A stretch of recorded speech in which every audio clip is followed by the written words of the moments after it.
Kurt Busch is taking a look at Ricky Rudd in the 21 car, and there's Biffle right behind Kurt Busch. All right, that's 4 points for Kurt to the good. Now, you know Biffle wants to win the race for his team and his sponsors, but does he pass? Oh, yes. He's going to pass Kurt Busch simply because that Busch. See, there you go. Jimmy Phoenix said, let the 16 go. They realize that's not the championship move.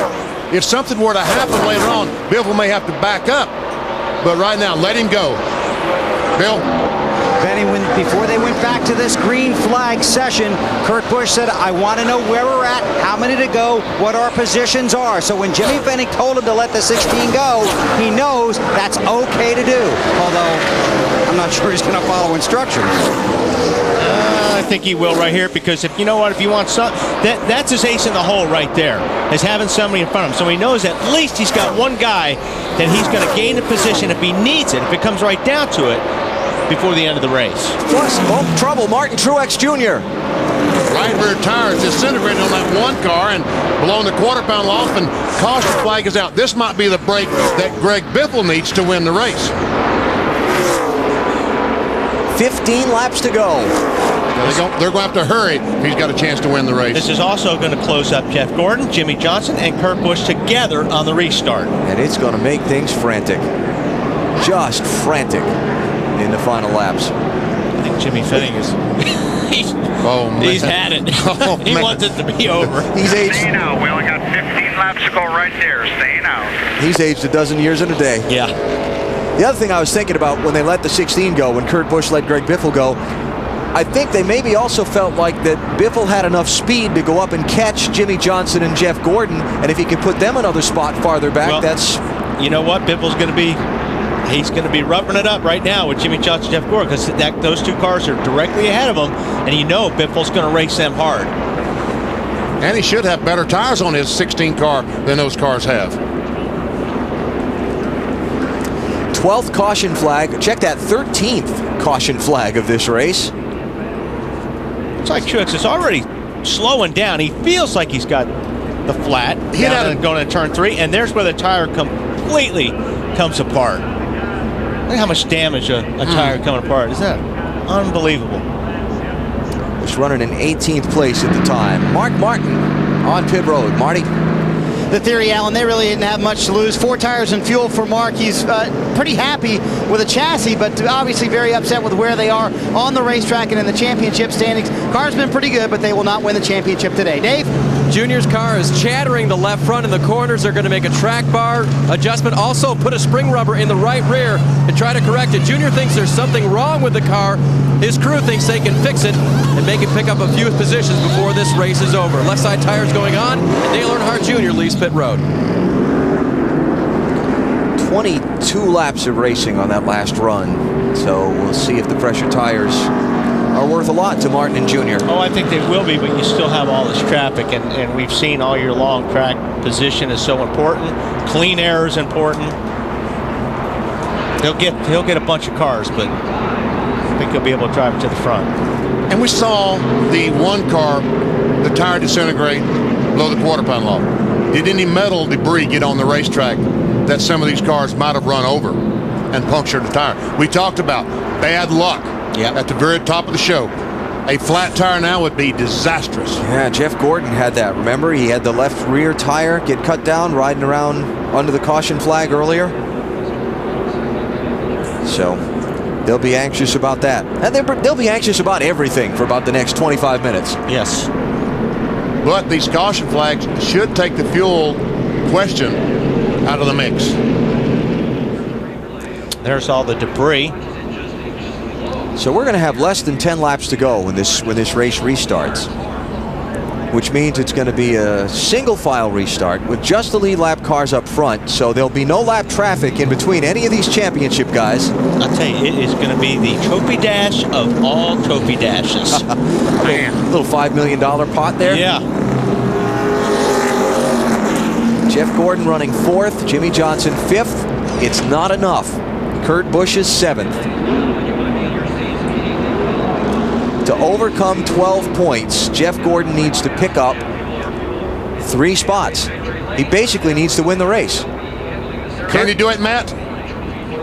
BP earlier this weekend, Jeff Gordon told me that he isn't going to be concerned during the race about numbers. He'll leave that up to crew chief Robbie Loomis and Brian Weitzel on top of the pit box. But on lap 252, 2 laps ago, that changed. What we got, I know I got Jimmy behind me. Where's Kurt? Jimmy, Biffle, then Kurt. Going to finish like 6 or 7 positions ahead of the 97, right? Got a win. A win will do it for us, you know. Just get everything we can do. The question that Jeff Gordon is asked most often, will you reach 7 championships, tying the King, Richard Petty, and the late Dale Earnhardt? His answer always, I have to get to 5 first. That looks like it's going to be a difficult task here today, but BP, we've seen it happen so many times. This driver pull out a great drive and end his day in victory lane. That's what he needs this afternoon. I tell you what, you got 10 laps to go, and you want to win the race? I don't know of a driver I'd rather have in my race car than Jeff Gordon. But they're all thinking about points. I mean, they all say, well, we're going to go out and race and da-da-da. Right now, at this point in the game, they're all thinking about and talking to their crew chiefs about where they've got to finish and where they got to be. And there's that glitter we talked about earlier. It's even worse now. Boy, how do you fix that? You don't. You got to rehang the sun, and I don't think we can do that. Yeah. Let me just, they got the cleanup done a lot faster than I was expecting, so this is going to be a double file restart with 11 to go. But, you know, last time there's only 2 guys pulled up on the inside, so hopefully, you know, we won't get any more cars because we got guys 2 laps down, 8 laps down, all kinds of stuff. They don't need to be up there, I don't think, if they're more than 2 laps down. Yeah, there's nobody 1 lap down. Here comes Nemechek. He's going to drive up there. See, he's 4 laps down. I don't see the reasoning for this other than he's racing one other guy, which is Martin Truex, who's out. So I don't see what the point is. And that's good. Yeah, they just waved it off. Yeah, wave the restart off. Why not just wave it off until there's 10 to go? We don't need a car on the bottom making up. Yeah, but they've already given the double up signal, so it's going to be a double file restart. I wish they would do that. I agree with you, though, Wally, what you're saying. There's no need for any of the lap cars to pull up to the inside. Right. Let these guys race for the championship. Right. Guys, sanity ought to prevail. Somebody go tell Joe Nemechek's crew, get behind these cars. You have nothing to gain by being up there, and we have a lot to lose by you being up there. Don't be a reason for the, you know, outcome of this championship because of a wreck or something like that. Well, Bill, Jeff Gordon, if Kurt Busch runs where he is now in 7th, Jeff Gordon has to win to take the championship from him. You're right, and if Mark Martin was the sentimental favorite among the drivers, certainly Kurt Busch's crew chief, Jimmy Fennick, the sentimental choice among crew chiefs in this chase. He's a racer through and through, started out as a driver. That didn't work out, so he made the switch to working on short track cars in the Midwest. In the early 80s, he set up a short track car for the great Bobby Adelson, a future Nextel Cup Series champ. Bobby liked the setup so much, he asked Jimmy to come south with him. So Jimmy and his wife Connie packed up everything and moved from Milwaukee to Charlotte, North Carolina. It lasted about 3 months before Jimmy said, this isn't for me. He and Connie went back to Wisconsin. He continued working on the short tracks. In 85, he hit the ASA circuit with a driver named Mark Martin. In 86, they won the championship. In 87, Mark went to driving Busch cars. Jimmy came back to Bobby Adelson. And in 88, Adelson and Fennick won the Daytona 500. When Adelson got hurt in 88, Fennick said he would stay with the organization until they closed the doors, which they did in the late 90s, and Jimmy reunited with Mark. This is his 3rd season with Kurt Busch. Jimmy's fan club is watching today at BB Rubbles on the south side of Milwaukee. And Freddie, if you're listening, Jimmy said, put a cold one on the bar for him. He might be drinking it after the race. And you see the animation that Jimmy Fenning had? I'm almost guarantee he was saying, get that 01 car out of the way. Oh, absolutely. I don't understand that. Not like Joe. NASCAR just issued over its race control radio a warning to the 01 team to be respectful of those racing for the championship and the win around them. 10 laps to go. There goes Gordon diving to the inside of Jarrett, inside of Tony Stewart. And he's got Nemechek down on the bottom. He's going to be blocked. And Biffle to the inside by Johnson, looking for a spot on He's blocked. He turns Joe. Gets Joe sideways. And here comes Kurt Busch diving for the bottom. Great move. Great move by the 24. Biffle can't make it happen that time. 9 laps to go.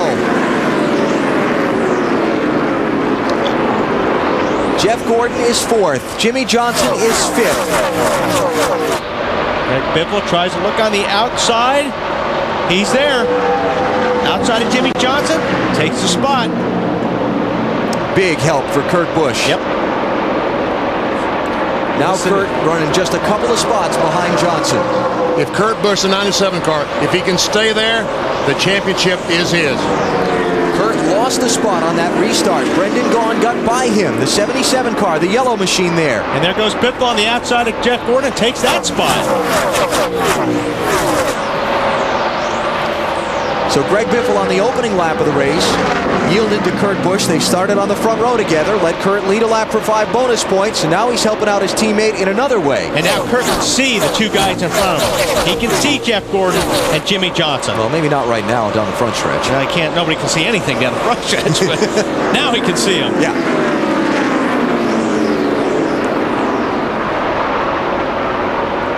Brendan Gaughan in between.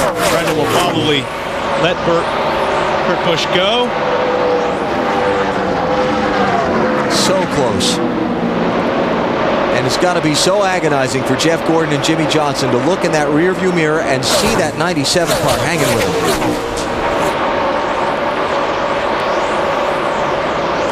There, Kurt Busch goes on the inside of Brendan Gaughan. He'll take that spot away. Perfect spot for Kurt Busch. There's a 48-24 directly in front of him. See the competition. Kurt to 7th.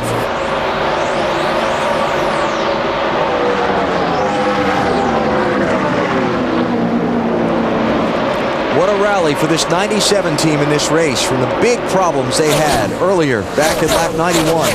Fell all the way to 28th at the time. Then had another long pit stop, fell to 26th. And they've come back into the top 10. And he's come back a few times this year. Those guys have turned their day around.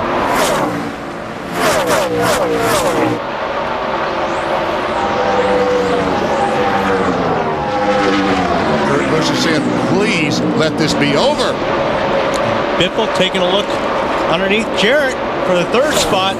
Biffle might end up winning this race. Yeah, I was going to say, he is flying right now. 4 laps to go. He's got the spot. A lot of ground to make up to catch Newman and Stewart, but boy, he is hauling. Greg Biffle's led the most laps today. And right now, all eyes on the championship. And Kurt Busch in position. But remember, this race last year, Bill Elliott had the race won on the final lap. Blew a tire. By the time he came across the finish line, he'd lost 33 points. And it's not like we haven't seen some flat tires today. There's only 19 points between the top 2 now. Ryan Newman, the leader. Caution flag is out. We're going to have a green white checker. Sure looks that way. The race leader, Ryan Newman, right front. Yep. Another right front tire. Just talking about it. Not over till it's over. He wishes it was over. Jimmy said, please let this be over. No kidding. And he's only 20 years old.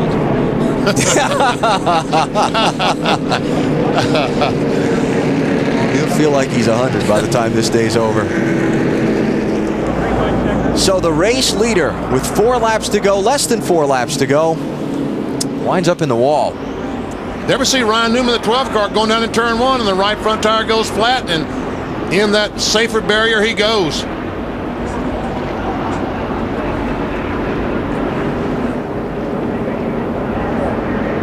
Oh man. Not another restart. Okay, calm down. It'll be okay. But now the green-white checker, does the fuel situation come into play now? If we run extra overtime, more laps.